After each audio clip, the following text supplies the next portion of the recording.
kulong-kulo na mga kababayan. Okay na. Wow.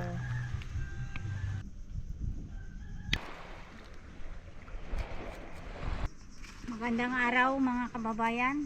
Ngayong araw ay sisigangan ko kayo ng isdang bato na ang kanyang pang-asim ay bayabas. At ito ang kanyang halo, kamuti at kangkong. Halina mga kababayan, samahan nyo kami sa aming pagluluto. Mga kababayan, tayo po ay maglilinis ng isda. Ito po ay isdang bato, pangyayamanin po. Iluluto po ito ng aming masipag na nanay para atin pong matikman ang bago niyang recipe ng pang-asim, bayabas. Mga kababayan, umpisahan na po namin i-prepare ang kailangan ni nanay para po sa kanyang sinigang sa bayabas na isda. Alam mo, ito kapatid, kahit sa karne masarap yung kangkong. Sinigang na karne, ang kangkong. Brown po ito. Ito po sa aming probinsya, okay lang po ito yung mga sinigang, iba-iba po yung halong gulay, iba-iba pong mga bitamina ang dulot nito.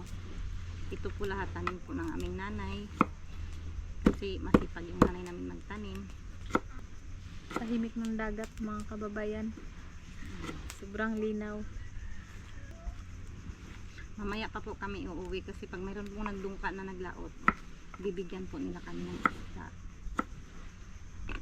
Ganyan po yan dito sa amin. Hindi pag may nag-uwi po, tulong ka lang dyan mag-ano ng alsa ng bangka, bigyan kanila ng isda. Pwede rin pala i-asim ang bayabas, no? Oo. Pwede din yan siya lutuin pang palaman, tinapay. Okay na po. Ready na ang kanyang sinigang sa bayabas. Lulutuin na po ito mga kababayan.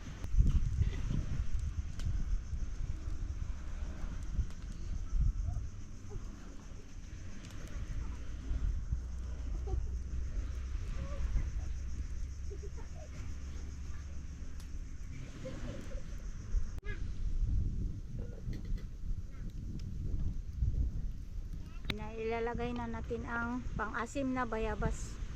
Bayabas ang ating asim. Isusunod na natin yung ating sangkap. Yan. At ating tatakpan na naman ito. Pakuluin natin ang pakuluin. Mga kababayan, tingnan natin kung kulo lang. Ating ilalagay na ang isda. Ito, napakasarap nito mga kababayan. Sinigang na isda.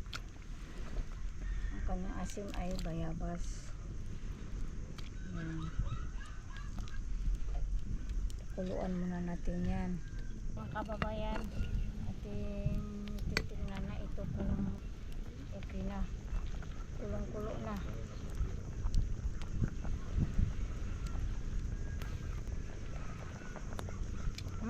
Sarap pala ng asim na bayabas. Tamang-tama lang ang lasa niya. Mga kababayan, ay kulong-kulo na mga kababayan. Ating ilalagay na natin ang kangkong at kamote. Yan, gulay.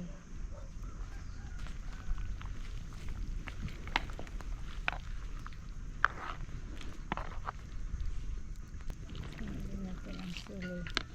Ating titimplahan na rin. Pan muna natin. Pakuluin. Sarap talaga ito mga kababayan.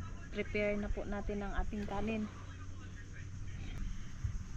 Mga kababayan, tikpan na po natin yung luto ni nanay na sinigang sa bayabas.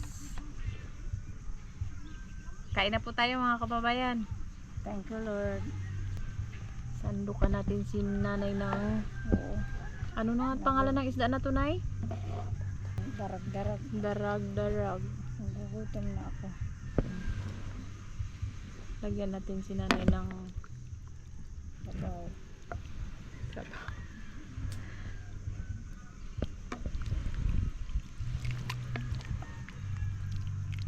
Wow.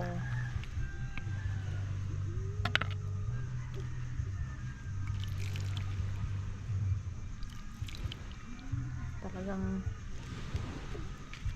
nagalatab-latab talaga ang Talaga itong kangkong.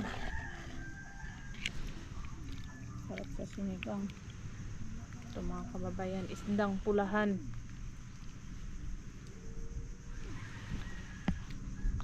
Maghigop ng sabaw sa tabing baybay. Tikman natin ang sabaw.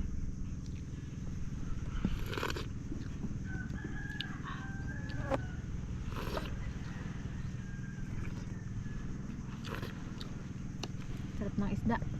Mananam. May mga parating na nangabil. Parating na yung bangka mo. Baka may isda na namang malaki. Bagay talaga yung kangkong sa sinabawan na isda. Na yung kanyang asim ay bayabas.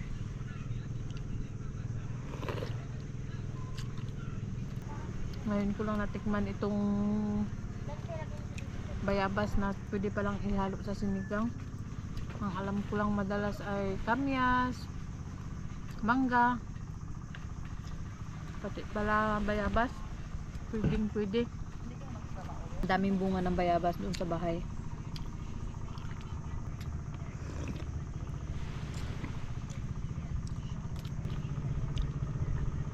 Padating na ang bangka mo. Marami naman tayong isda. Pang uhaw.